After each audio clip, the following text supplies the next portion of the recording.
him first and foremost for writing this piece of shit dialogue, but I even blame more, if that's possible, the editors, because that should never have made it past. Yeah, no, editorial does need to take some blame on this, and if editorial's reading that and they're like, Bruce Wayne doesn't think that at all. Here's the thing about editorial at DC, and at least as far as this book, I know Battle for the Cowl. For those who don't understand, this was a book built by committee. This was a book. Judd Winnick was supposed to do this originally. He even started writing it. Was like all the way into doing it, and at the last second they pulled him off of it and told him, "No, you can't do that. You're doing too much. This is all stuff we want to do in the Batman books themselves." So this is kind of the old, Judd Winnick has been somewhat diplomatic about it, but he got screwed in this. Okay, and I'm not the huge Judd Winnick fan, so for me to say, he got screwed, it's just it's obvious. So they give the book to someone else. Who's, again, we're going to go through this again. He's not a proven writer. Yes. He's barely a tolerable artist. But I think because Tony Daniel had the name recognition from the Batman run, they thought this is a time. Yeah, runs. But mind you, Tony Daniel has written comics before. Again, he did not very good ones though. They were terrible. But it's not like this was his first time. It's not like he was a rookie, and they were giving this book to a quote unquote unproven commodity. He had done it in the past. I'm gonna come out and say this right now. I would rather fucking read a Chuck Austin comic than read this shit ever again. Well, I actually I like Chuck Austin. In any case, this is a book done by committee. That's just what it is. My guess is Tony Daniel was given this plot. He was given the motivations. He was told, give us 3 issues, put the book together, and go from there. That's what I get from it. But a good writer probably would have made some good, rational observations about that and try to make it all work together. Even though there's a lot of ideas that need to be made, at least have some rationale for those reasons to be in there. Right. And try to make us believe that this is why the story is being told. Right. All right, so moving on. And you know what he was reading, though? I mean, this book, at one point, the book turns into Star Wars. I know, and we're going to get to that. So, for a miniseries that had the main villain as the Black Mask, but we all know it's not the Black Mask, we all kind of want to know who the Black Mask is, and I'm thinking, it's 3 issues, they gotta reveal who the Black Mask is. Guess what? This is the only page that the Black Mask is on in this entire comic, and nothing. They just drop it. Nothing gets resolved in this 3rd issue. Yeah. This whole miniseries didn't need to be done. It could have been 1 double-sized issue. Right. This entire last issue was unnecessary. Unnecessary because it doesn't wrap up anything.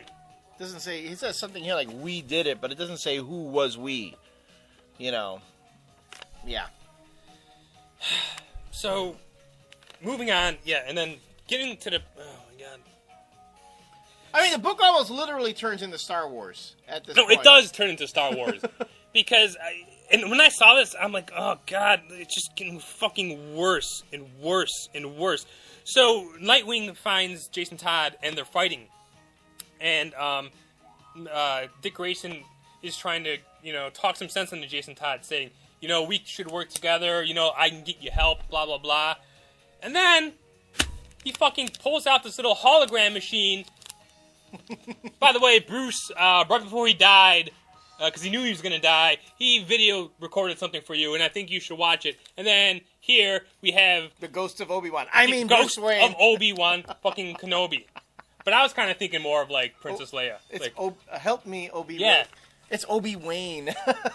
Wow, such an original idea to just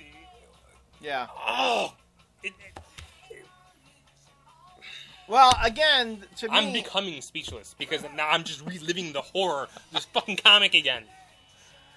And I'm seeing that, and I'm like, come on, man. And, like, Bruce Wayne is, like, talking to Jason Todd, saying, I'm so sorry. Yeah, we got it. We all understand that how Bruce Wayne feels about Jason Todd, that he feels that he let Jason Todd down. We don't need to run that into the fucking ground anymore. Right. Okay? And if Todd doesn't know that by now, after actually having this actual conversation with Bruce Wayne in the comics, face to face, this isn't going to change anything. And it doesn't. Right. It's so unnecessary. The Jason Todd character for me is really one of those, if you ask me, one of those lost opportunities. It really, I mean, totally agree. He, they've just turned him into a crazy character. I mean, and one of the things I wanted to say about the book that I actually, and mind you, I have a few positives, although they're kind of minor. I'm getting through this book, and I was going between annoyed and passable to, that's actually an interesting insight, into the character. When it got into this whole thing about the Jason Todd, when Dick is fighting Jason, and Dick is telling himself, don't lose your temper, because that's what he wants you to do. I'm there going, that was actually an interesting little character observation on Tony Daniel's behalf, that he's doing that. And I was expecting... But isn't that common sense, though? I know it's common sense. For any hero when they're fighting a villain? No offense, Mr. Daniel, but the bar was set already kind of low. So when he had hit that, I was like, oh, okay, that's an interesting observation. So, but as it's continuing, I love, again, how, Tim is talking out loud.